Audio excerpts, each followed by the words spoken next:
자, 한번 따라해 보실까요? 죄를 사하는 권세. 네. 예수님께서 우리에게 허락하신 하나님의 놀라운 역사 속에 하나님이시다라는 그 권세의 상징이 가장 강력하게 우리에게 오는 것은 우리의 죄를 사하시는 겁니다. 주님께서 사하시지 못하는 죄는 없습니다. 인간은 이제 죄를 볼 때 이렇게 피라미드 같이 보거든요. 그래서 우리가 이제 생각할 때 거짓말이나 뭐 이런 거는 이제 이 피라미드 밑에 있는 죄고, 이렇게 위로 올라가면 뭐 살인이라든지 뭐 이런 뭐 아주 그런 거는 있을 수 없는 죄고, 이 밑에 있는 죄는 있을 수 있는 죄 같이 여겨지지만 하나님의 눈에는 다 똑같습니다. 하나님의 눈에는 그 모든 죄가 다 죄예요. 사람들은 어느 죄는 굉장히 뭐 그거는 있을 수 없는 죄고, 이거는 조금 뭐 괜찮은 죄고, 그 죄의 무게를 달리하잖아요. 그리고 또 사람들은 이제 재판을 하면 죄 무게가 달리 나오죠. 뭐 형량이 1년 나오는 사람도 있고, 뭐 무기징역도 있고, 사형도 있으니까. 근데 하나님께는 모든 죄가 다 심각하고 다 똑같습니다. 그래서 하나님의 사람은 누구를 정죄할 수 없다. 왜냐하면 우리가 다 죄인이고, 우리가 다 죄 속에서 우리가 계속 우리는 그 안에서 몸부림치면서 살고 있는데, 나는 너보다는 낫다. 이것은 하나님의 말씀과는 완전히 다른 그런 삶을 사는 거죠. 오늘 이제 가버나움에 이제 다시 들어가셨는데, 예수님께서 집에 계시다는 소문이 들려서 많은 사람이 모여서 문 앞에까지 이제 들어섰다 이렇게 나오잖아요. 그러면은 이제 대체적으로 이게 몇 명일까 하는 생각이 있는데, 대체적으로 이 가버나움에 있는 집들의 상황에, 그 당시의 상황에서 보면 한 50명 정도 되었을 거다 생각하는 거예요. 그러니까 그 가버나움에 있는 모든 사람들이 다 모인 게 아니고, 그 사람들 중에 이제 간절한 사람들이 모인 겁니다. 그리고 이제 50명 정도 되는 사람들이 문 앞에까지 가득 차 있는 거죠. 그 상황에서 주님께서 이제 말씀을 하시는 도중에 우리가 잘 아는 4명의 사람들이 침대를 들고 중풍병자를 데리고 이제 지붕 위로 올라오는 겁니다. 그 이제 단층이고, 그 이스라엘의 주택은 단층이고, 그 다음에 그 옥상으로 올라가는 계단이, 우리나라도 이제 그런 집들이 많은데 밖에 이렇게 있는 거죠. 이렇게 밖에 이렇게 계단이 있어서 옥상으로 올라갈 수 있는 겁니다. 대체적으로 진흙과 집 뭐 이런 것들을 섞어 가지고 집을 만들었어요. 지붕이 사람이 올라가서 이제 서 있을 정도의 기반은 되는데, 진흙과 이런 흙과 이런 집을 섞어서 만들었기 때문에 파면 또 파이는 겁니다. 그래서 이 4명이 지붕 위로 올라가서 지붕을 뚫는 거예요. 그 행위는 예수님께서 굉장히 기뻐하셨습니다. 왜냐하면 예수님만 만나면 해결된다라는 믿음이 있었어요. 여러분, 예수님만 만나면 해결된다라는 믿음이 있어야 됩니다. 예수를 만나면 해결된다. 예수를 만나면 해결될 것이다. 인간적으로 너무너무 어렵고 힘들고 또 해결이 안 될 것 같고, 또 여러 가지 사람들의 생각이 달라도 예수를 만나면 해결되고, 예수에게 길이 있고, 예수께서 새 소망을 주시고, 예수께서 새 힘을 주시고, 오늘도 여러분들의 인생에 새 힘을 하나님께서 주시고, 하나님께서 여러분들의 살아갈 이유를 주시고 살아갈 가치를 주시는 거죠. 그래서 그들이 이제 올라간 상황에서 이제 침대가 내려오는 상황에서 이제 예수님이 하시는 행동들이 그 자리에 있었던 사람들과 더불어서 거기에 왜 서기관들이 왔는지는 우리가 확실히 알 수가 없는데, 왜냐하면 서기관들과 랍비들은 예수님을 인정하지 않았는데, 아무래도 이제 위기 의식을 느껴서 그랬는지 몰라도 좋은 마음으로 온 게 아닌 거죠. 좋은 마음으로 온 게 아니고 그들이 이제 온 거예요. 여러분, 예배에 우리가 좋은 마음으로 와야 은혜를 많이 받죠. 나쁜 마음으로 예배까지 온 사람은 별로 없지만, 그래도 뭐 이렇게 지치고 어렵고 힘들고 시험 되면 우리가 은혜를 받기 어렵잖아요. 그래서 그 서기관들은 이제 왔는데, 예수님께서 서기관들이 왔는지 다 아시고도 하시는 이제 행동이 있는 겁니다. 그게 뭐냐면 죄사함을 받았다고 하는 거예요. 여러분, 이스라엘은 신성 모독이면 돌 맞아 죽는 민족입니다. 그러니까 이 50여 명의 군중들이 모였어도 한순간에 신성 모독이면 죽음이 왔다 갔다 하는 그런 상황에서 예수님께서 죄사함을 받았다. 대체적으로 병든 사람이 내려오면 너의 병이 나았다 그래야 되잖아요. 근데 너의 죄사함을 받았다 이렇게 말씀하시는 거예요. 두 가지를 우리가 분명히 알 수 있는데 그건 뭐냐면 예수님이 얼마나 정말 권세가 있으셨던 분이신지 그 분을 예수님이 허락하지 않는 한 어느 누구도 그를 해할 수가 없었던 거예요. 그 권위와 그 권세가 어느 그 인간이 그를 해할 수 있는, 예수님이 십자가에 지시겠다라고 마음을 먹으셨으니까 십자가를 지고 그들을 체포한 것이지 예수님의 그 영광이 그 자리에 있었다는 걸 우리가 알 수 있고요. 두 번째는 예수님께서 왜 이 땅에 오셨는지를 선포하기 시작하시는 겁니다. 예수님은 너희들의 육신의 모습만을 해결하기 위하여 오신 것이 아니라 주님께서는 여러분의 인생의 문제를 해결하기 위해 오신 거예요.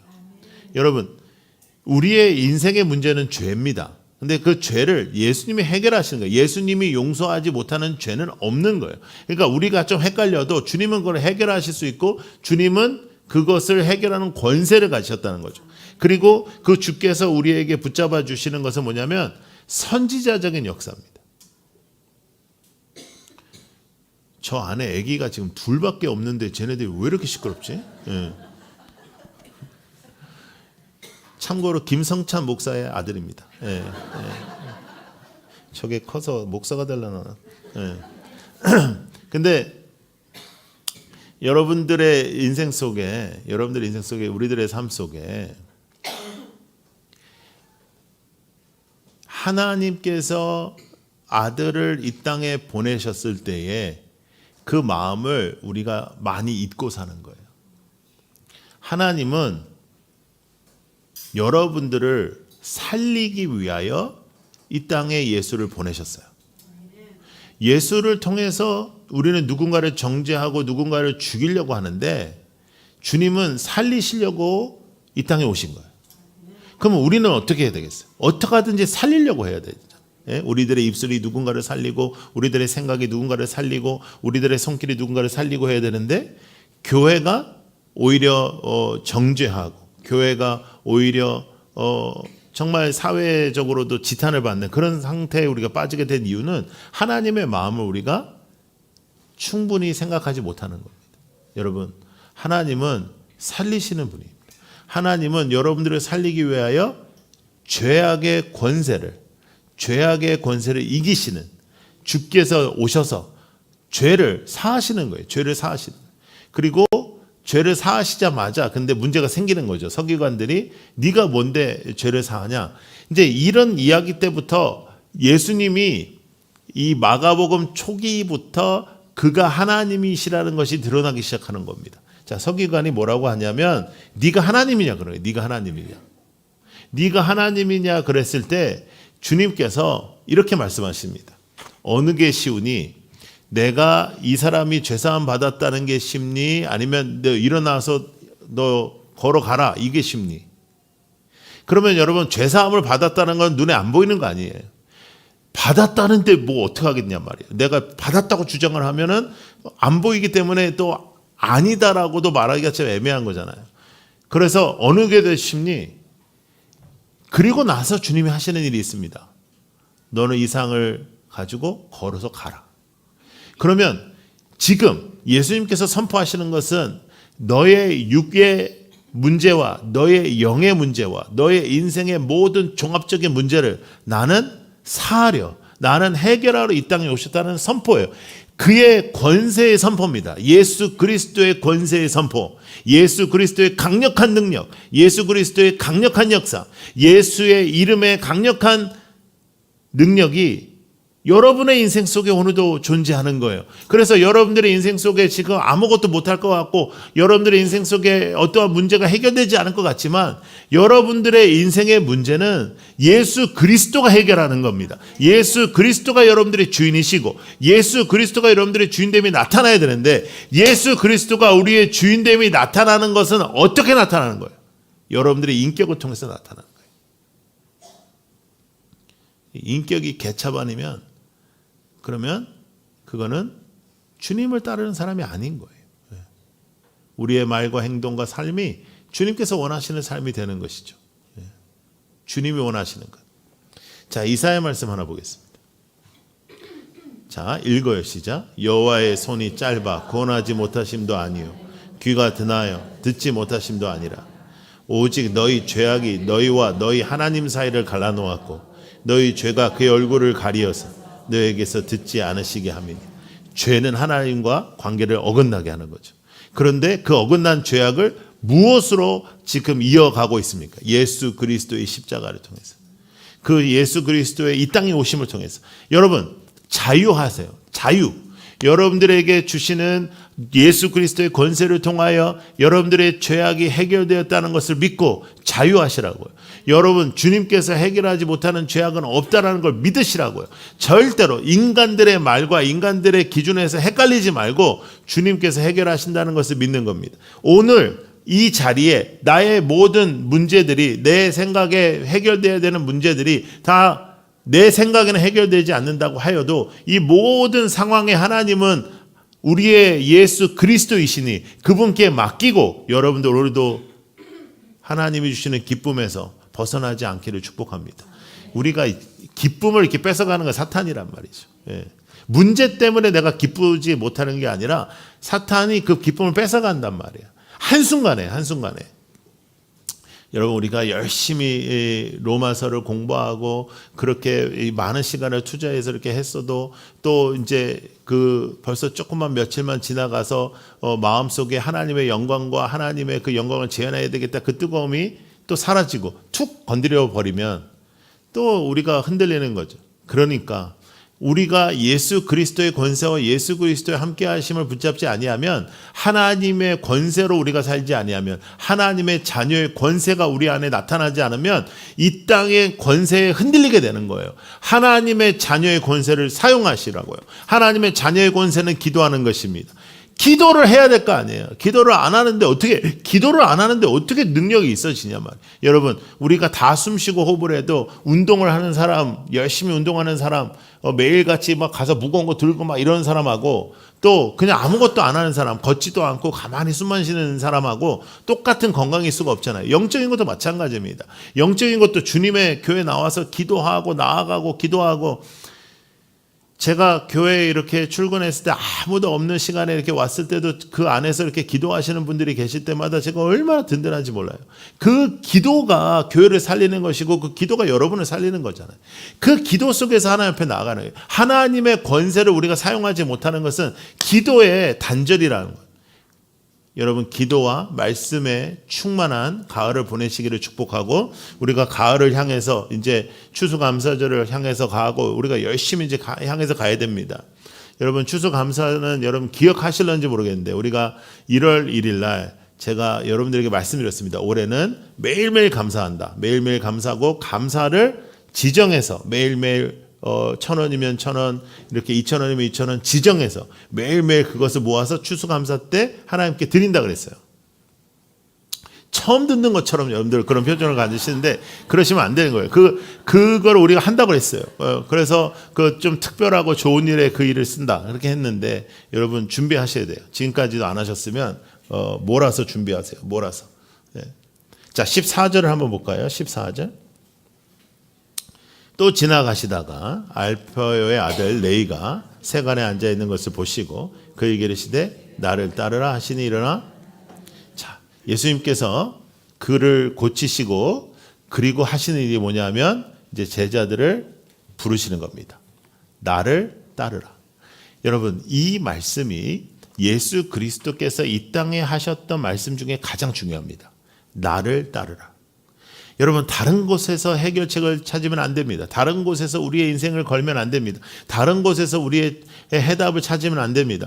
하나님께서 여러분들에게 나를 따르라고 하시는 거예요. 나를 따르라. 하나님을 따르라. 하나님의 말씀을 따르고 하나님의 뜻대로 살고, 여러분들이 하나님의 자녀의 권세의 회복이 있고 하나님께서 여러분들에게도 권세를 주셨다는 것을 잊지 않고 하나님의 자녀다운 삶을 살라고 우리에게 말씀하시는 거예요. 여러분, 우리가 다른 것을 너무 많이 따르는 거라. 이 땅에서 말하는 것들을 따르고 이 땅의 기준 때문에 속상해하고 이 땅의 것 때문에 막 흔들리고 아무것도 아닌 것 때문에 흔들리고 막 예배가 무너지고 막 뭐 온갖 전쟁이 내 가슴 속에서 내 마음 속에서 일어나고 사탄이 그러면 딱 이제 기회다 싶어가지고 거기다가 사탄이 그냥 만져버린다고요. 여러분 우리가 주 안에 있을 때 성령의 충만함과 성령의 만지심도 있지만 우리의 마음에 갈등이 있을 때는 사탄의 역사도 있단 말이죠. 그래서 여러분들의 갈등과 여러분들의 이 세상에서 여러 가지 시험 중에 내가 자초하는 것도 있지만 내가 자초해도 거기다가 플러스 알파 사탄의 역사가 들어간단 말이에요. 그래서 우리가 절망하게 되는 거예요. 그래서 우리가 슬퍼하게 되는 거예요. 잠시 잠깐 슬픈 건 어쩔 수가 없어. 잠시 잠깐 섭섭한 건 어쩔 수가 없어. 그건 지나가야 되는데 거기에 잡혀있게 만든단 말이죠. 그런데 그 모든 것을 이기게 하시는 예수 그리스도의 권세가 여러분들에게 있는 거예요. 예수의 이름으로 기도하고 예수의 이름으로 나아가고 예수의 이름으로 명령하고 예수의 이름으로 기도하며 선포하는 것. 예수의 이름으로 여러분들이 악령을 선포하고 예수의 이름으로 여러분들이 상황에 대해서도 선포하고 예수 그리스도와 함께하는 삶을 살게 하시려고 주님께서 이 땅에 오시고 중풍병자의 영과 육을 다 해결하신 것처럼 여러분들의 인생의 문제들을 해결하시는 분은 예수 그리스도이시다. 그리고 문제가 크면 클수록 주님께서 여러분들을 향한 계획이 큰 겁니다. 저는 그거 믿어요. 정말 와 이런 문제가 다 있네. 그러면 주님께서 여러분들을 향한 계획이 큰 거예요. 그러면 그 계획 속에 여러분들이 있다는 걸 믿고 예수 그리스도의 이름으로 그 하나하나 문제를 풀어가야 되는데 그것을 이 세상의 방법으로 풀어가려 하니 하나님과 나와 단절되었던 이 단절을 봉합하시는 예수 그리스도의 십자가의 능력을 살지 않는 것입니다. 여러분의 지식 가지고 안 돼요. 여러분들의 경험 가지고 안 돼요. 여러분 인생 살아봤잖아요. 여러분 어느 부분에는 여러분들이 전문가니까 하면 되겠지만 여러분들의 인생은 안 돼. 여러분들의 인생은 하나님 앞에 나아오고 예수 그리스도의 권세로 나아가지 않으면 왜냐? 우리의 죄를 사하시는 권세는 오직 예수께 있거든요. 그리고 여러분들을 깨끗하게 하셨습니다. 하나님이 깨끗하다 말씀하셨어요.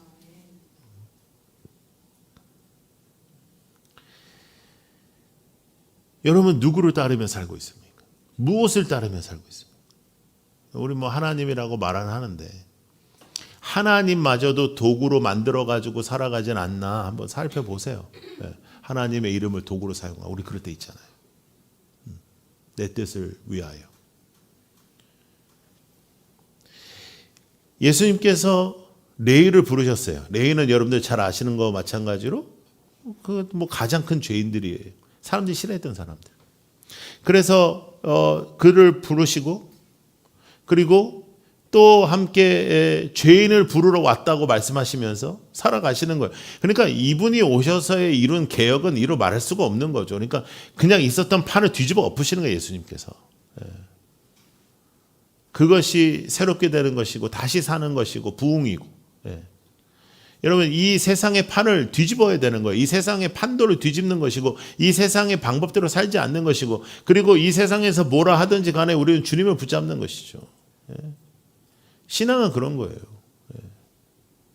그래서 신앙은 우리는 이게 영적 전쟁이고 우리는 하나님의 군사고 그래서 사실 비가 이렇게 많이 오면 움츠려지는 거는 이거는 이를 말할 수가 없는 거지 사실은. 비 정도에.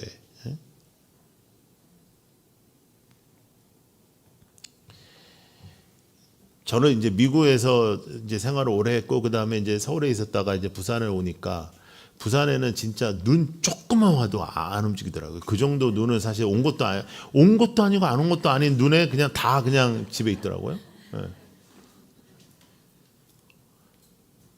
핑계거리를 찾으려면요 끝도 없습니다. 신앙생활에도 안 하려고 들면 끝도 없어요.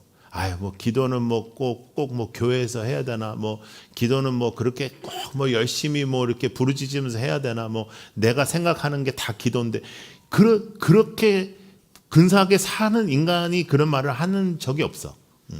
그 생각을 들여다보면 지가 생각해도 별로 안 좋아. 그러면 그 생각은 기도가 될 수 없잖아요. 끝도 없어요. 금식까지 꼭 해야 돼. 꼭 성경을 이렇게 1년에 3번씩 읽으라고 하는데 3번씩 읽어야 돼. 읽어도 모르는데 그거 안 읽으면 더 모르지. 그러면 그런 식으로 가면 끝도 없어요. 예. 그런데 그것이 언제 이렇게 바뀌냐? 예수가 나의 죄를 사하셨다. 예. 예수가 나를 하나님의 자녀로 세우셨다. 누가 뭐라 해도 우리는 하나님의 자녀다.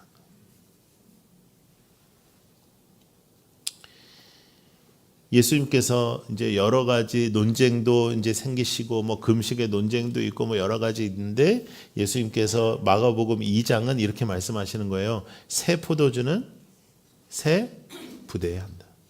이건 굉장히 놀라운 하나님의 나라의 선포입니다. 이제 새 나라가 임할 거야. 새 나라는 예수를 품지 않으면 이 땅에서 못 일어나. 새 술은 새 부대에 담는 거야. 새로운 하나님의 역사가 시작돼. 근데 그것을 담으려면 하나님을 너희들이 붙잡아야 돼. 예수 그리스도 새로운 시작을 선포하시는 겁니다. 그러니까 놀라운 개혁이죠. 놀라운 새로운 역사예요. 예수님께서는 이 땅의 판을 그대로 두시지 않았어요. 여러분들의 인생을 그대로 두시지 않았어요.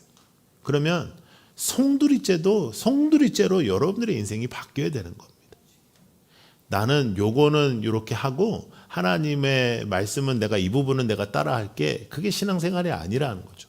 신앙생활은 나의 죄를 사하시는 예수 그리스도의 십자가의 역사를 통하여 우리가 하나님의 자녀가 된 권세를 누리며 하나님의 자녀답게 살기 위하여 예전 것은 지나갔고 예전 것은 죽고 이제 새롭게 돼야 되는 거예요. 그러니까 우리들의 인생에 새로운 게 없다라는 거는 그거는 복음의 삶을 살고 있지 않다는 겁니다. 여러분, 새로운 은혜를 누리셔야 돼요. 하나님의 임재를 누리셔야 돼요. 하나님의 권세를 누리세요. 그리고 여러분들의 기도에 왜 능력이 있어요? 하나님의 권세로 예수의 이름의 능력이 있는 거란 말이죠. 예? 우리가 냉수를 하나 떠놓고 정성껏 비는 그 여인과의 다름이 뭐냐면 우리의 대상은 하나님이라는 거예요. 살아계신 예수 그리스도. 그래서 예수의 이름으로 우리는 선포하고 살아가는 것입니다. 그리고 여러분들의 인생의 모든 부분을 예수의 이름으로 다스리셔야 되는 거예요. 여러분, 그 예수의 놀라운 은혜가 오늘도 우리에게 있기를 축복합니다. 예. 절대로 지치지 말고 지칠 필요 없고 그 다음에 절대로 남하고 비교하지도 말고 하나님이 나의 아버지인데 뭘 비교를 하겠어요. 열심히 매일매일을 살고 최선을 다하고 주를 붙잡고 주님을 영광스럽게 하고 그리고 있는 문제들을 하나님 앞에 올려드리고 하나님이 때가 돼야 만지시고 또 역사하시고 하니까요. 여러분 생각해 봐요. 여러분들이 기도만 하면 제깍제깍 문제가 해결돼 봐요. 그러면 여러분 교회 안 다닐 겁니다. 예, 여러분들이 아마 종교를 만들어 가지고 내가 기도해 줄 테니까 나한테 오라 그러지. 예. 그러면 또 우리는 또 열심히 그 종교랑 싸워야 되는 거 아니겠어요? 어쩌면 예수를 따르는 데 있어서 가장 걸림돌은 나 자신인 겁니다. 나를 따르라 하셨는데 네가 원하는 인생을 이루기 위하여 나를 붙잡으라고 하신 것이 아닙니다. 너가 있는 모든 걸 내려놓고 나를 따르라고 하셨는데 그 예수를 따르면 여러분들의 삶 속에 새로운 일들이 벌어지죠. 당연히 예수님의 권세가 있는데 괜찮아요. 사업이 잘 안 된다. 솔직히 잘 됐었던 적이 별로 없어. 이야기를 나눠보면. 그러면 받아들여야죠. 받아들여야죠. 근데 하루 세끼 먹고 내일도 먹을 거고. 그러면 하나님의 권세를 누리며 살아간다는 의미에서 이 땅의 것에서 자유할 필요가 있겠죠. 근데 하나님이 여러분들에게 물질을 주시네. 그러면 그 물질은 더욱더 두렵고 떨리는 마음으로 예수 그리스도의 권세를 통하여 이 땅에서 어떻게 사용돼야 될지 고민을 해야 되겠죠. 예. 그건 나를 위해서 쓰면 되는 일이 아니죠. 예. 그러니까 내가 가지고 있는 어느 정도의 물질의 안에서 내가 써야 되는 것들이 있잖아요. 그러면 그것이 내가 인컴이 많아졌다고 해서 이게 같이 많아지는 거는 그건 하나님의 사람이라고 말할 수가 없죠. 예. 우리가 살아가야 되는 그것은 우리가 살아가야 되지만 그 다음에 하나님이 거기보다 훨씬 더 많은 걸 부어주신다면 그건 하나님의 것이죠. 예. 그게 하나님의 권세를 믿고 살아가는 거예요. 이 땅의 방법으로 살아가지 않는 거예요. 예. 근데 이제 대체적으로 우리는 이게 없을 때는 이렇게 살겠다라는 갈망이 굉장히 큽니다. 하나님 저에게만 주시면 나는 다 하나님한테 드릴 거다 이렇게. 근데 이게 생기면 이게 또 쉽지가 않습니다. 쉽지가 않아요. 쉽지가 않아요. 왜 그러냐 하면 오늘도 주님을 따르는 작업이 약한 거예요. 주님을 따르질 않는 거예요. 내가 그 안에 너무 많은 거예요. 주님을 따르고 주님의 권세를 바라보고 주님의 역사만을 바라보면 신앙생활이 되게 단순한데 다른 것이 너무 많은, 그리고 말하는 사람도 너무 많고 내 주위에서 아유 뭘 또 그렇게까지 하니 뭐 그렇게 아유 그런 건 아니다 뭐 주님한테는 10의 1만 드리면 되지 뭐 하여간 옆에서 말하는 사람이 너무 많아. 예. 우리는 예수를 따르는 사람인가? 나의 죄를 사하시는 권세는 하나님밖에 없습니다. 나의 주인은 하나님밖에 없습니다. 그것을 붙잡고 살아가는 여러분들이 되기를 축복합니다. 우리 찬양하시죠.